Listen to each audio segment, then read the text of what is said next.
I was a simple villager, and I led a simple villager life. After my mother died and my dad moved to a different village because he blamed me for some reason, I became kind of a prankster. I also never really listened to rules. All the village elders always seemed so cranky and mean, but really, now looking back, I see they were just trying to protect me from the dangers of this world. Many times I had gone out onto the ice, but this was the first time I had ever seen a baby polar bear and its mother. Ow! And its mother. It made me even angrier when the mother attacked me when I wasn't even doing anything. I saw that they kept on chasing me, so I ran.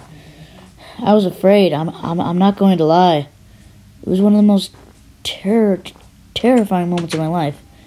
I decided to hide in my house, but I didn't feel very safe. I was on my bed. I didn't really know what to do. After about a minute or so, I came back out and got on to my day of pranking.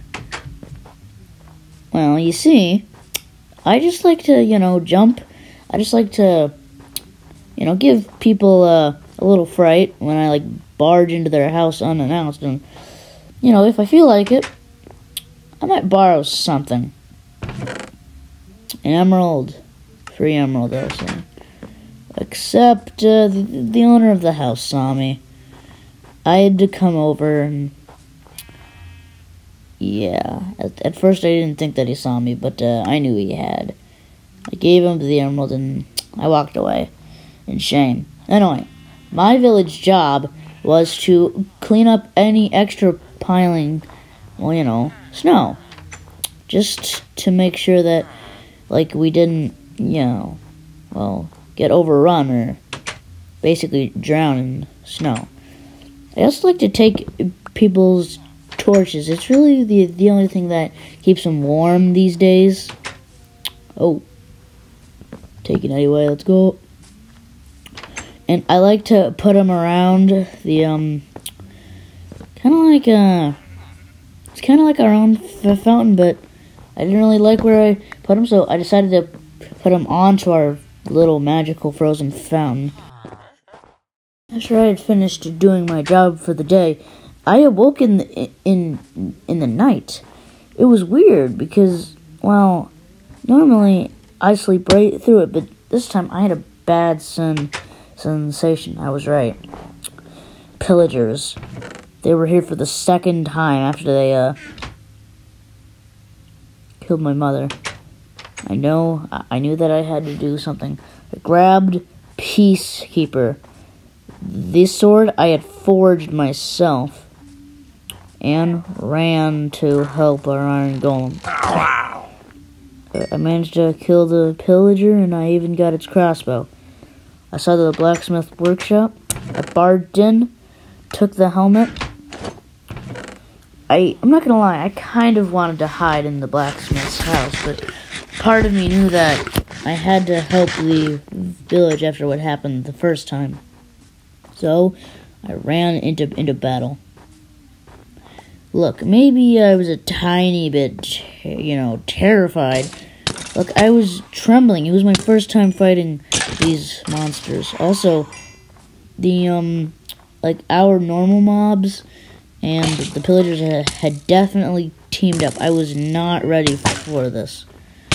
But I knew that I had to help the village if no one else was. It wasn't easy. But I think I killed quite a couple mobs. I also managed to ring the bell warning everybody that, pillagers were invading. Although it'd be kind of obvious with all the yelling and running. I tried helping this villager. I told him not to go out, but he didn't listen. And I had to save him. And I'm ashamed to say this, but I ran. I was afraid. I was hurt. I wasn't the warrior that my mother was. I ran, taking one look back at my village. I said goodbye to it.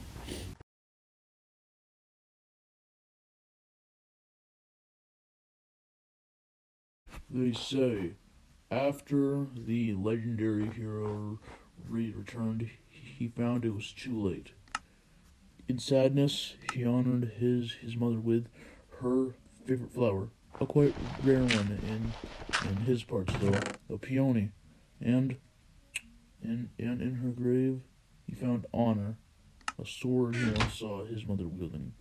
They say that moments that when his mother was moments from death, she told him when he was ready to dig open her grave. They say he was dedicated to hunting down pillagers. One day, he found a, well, I'm not very sure what you would call it, but it was definitely a site where he had seen them come to before. They were probably planning on making an outpost here. He wouldn't allow that. He charged into battle with bow drawn, food ready, honor slicing through their dead hearts. They say, even though he was battered, shot, and hurt, he persevered through the whole battle. And at the end, he got one of the villagers' crossbow. He saw the leader. He fired a warning shot. The captain didn't move. Second warning shot, that was the last one he would do. He captured the captain. The captain wouldn't tell him where his leader was, so the villager had no choice.